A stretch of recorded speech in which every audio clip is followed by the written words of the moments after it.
Hey guys, how's it going? Michael Troy here. Today we're looking at Superman 18, a classic issue from the John Byrne run. Guest illustrated by Mike Mignola. As we can see, the Return to Krypton storyline. He illustrated the World of Krypton miniseries that John Byrne wrote.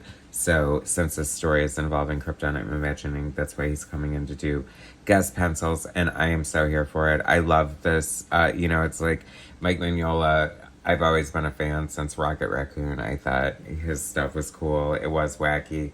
It did look kind of ugly, and I kind of hated it initially on Alpha Flight, because anyone following John Byrne is going to chat my ass.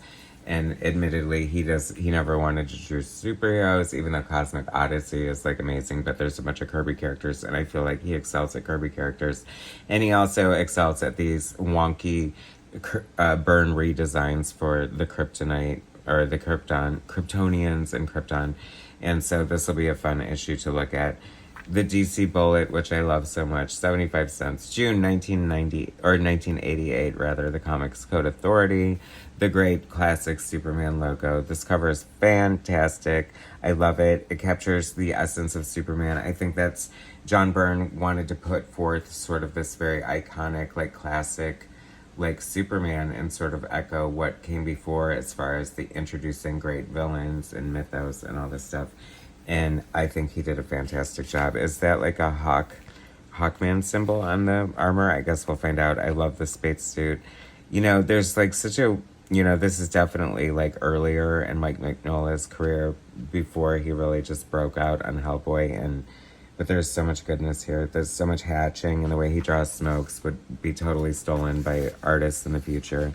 John Byrne's story, Karl Kesel inks, Bill Oakley lettering, Petra Scottis coloring, Renee Witterstatter assistant editing, Michael Carlin editing, and Mike Mignola special guest penciler. How exciting is that?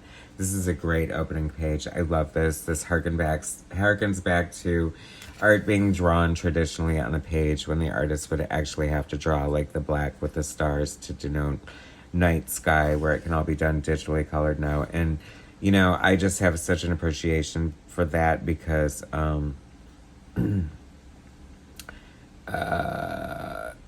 because they're all unique. They're like snowflakes. Karl Kesel is such a great inker, penciler. I think he might be a penciler, but he's also a writer too. And I've always loved his inks. I thought he did a great job on John Byrne. Interesting, very polished, and at this point in Mike Mignola's career, like very flattering to his style, I would think. I'd be interested to see the pencils. Oh, this captures all of it so greatly. I just love that. So iconic. From Man of Steel miniseries, the, retelling of, that was before, there was like 500 retellings of Origins, so it was exciting. You have John Byrne, jumping ship from Marvel, coming to DC to revamp from the ground up one of their most iconic, if not the most iconic superhero characters, and,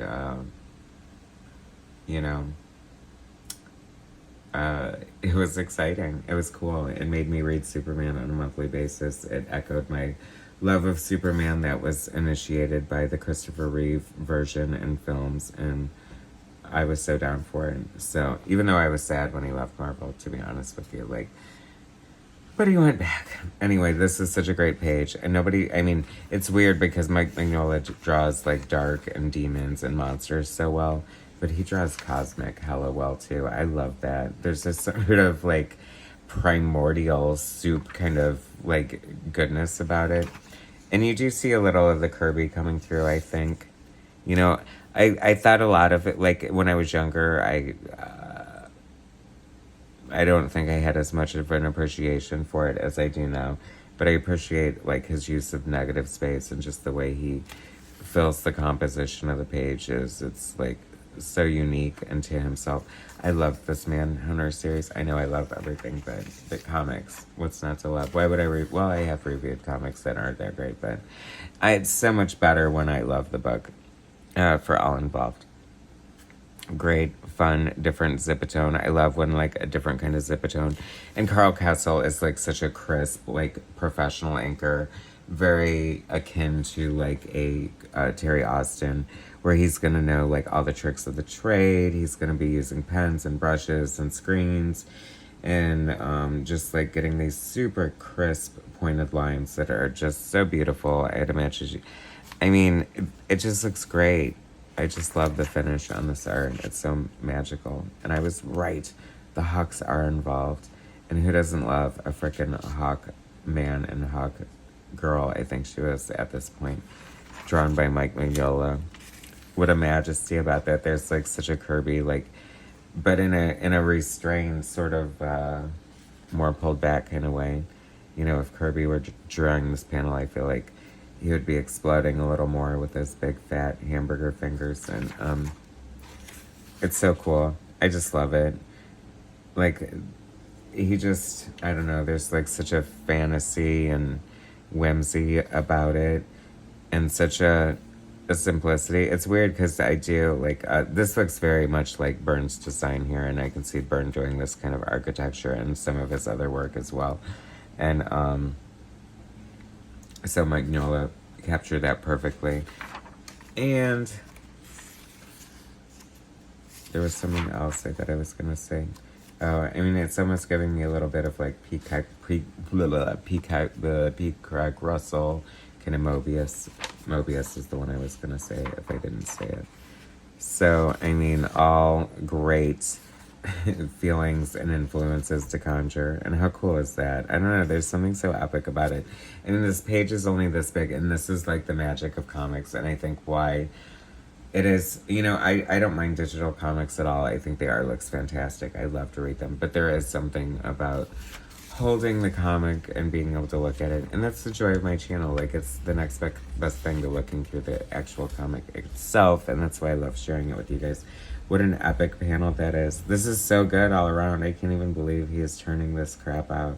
Like, it is not easy to pull off, like, a big city, like, escape like that. And it's so funny because, like, Mike Mignola now, I feel like he's definitely, like, deconstructed his art to the point where it's so dependent on shadow and shape that, like, this is like hella detail for Mike Mignola now, you know what I mean?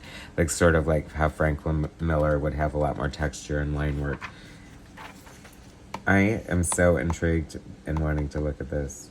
That looks fun. Of course, I'm immediately drawn to the blonde bimbo with the 80s hair and like the star costume, including one boob. I don't know, whatever, but they look amazing, and I need that in my life. So how did I wouldn't be surprised if it turns up and I just like blacked it out.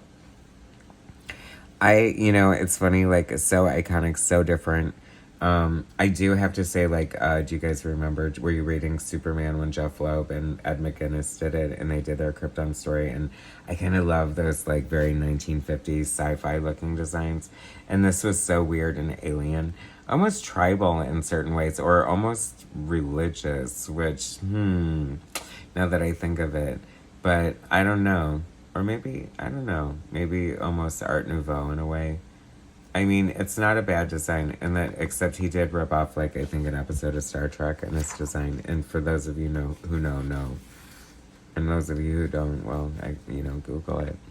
But so many great art here. I mean, a house ad for The Killing Joke. I mean, I died and lost my mind when The Killing Joke came out, art-wise. I mean, his story looked totally gripping and life-changing, obviously, so well-written, and such a great story, even if it does have cringy connotations today. But, like, the art was, like, and Brian Bolland issues coming up, right, guys? We want to see that. I just saw Judge Dredd in my pile, so stay tuned. I mean, this is so amazing. I love this. This is so, like, fun, very European, like, in a lot of ways, just like very different, and sort of like this guy. I mean, this is all black here, and then you just got this clump of, like, I don't know, I just love it. It's so great.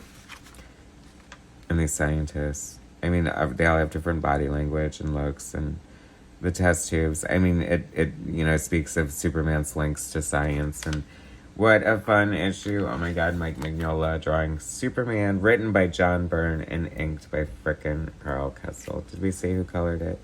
Yeah, Petra Scottis and Bill Oakley lettering. Fantastic issue. I love this color. The primary colors of Superman's costume just pop so well there. Beautiful. Thanks for watching, guys. Subscribe to my channel if you haven't already. Hit like, share my content, and I'll bring you more later.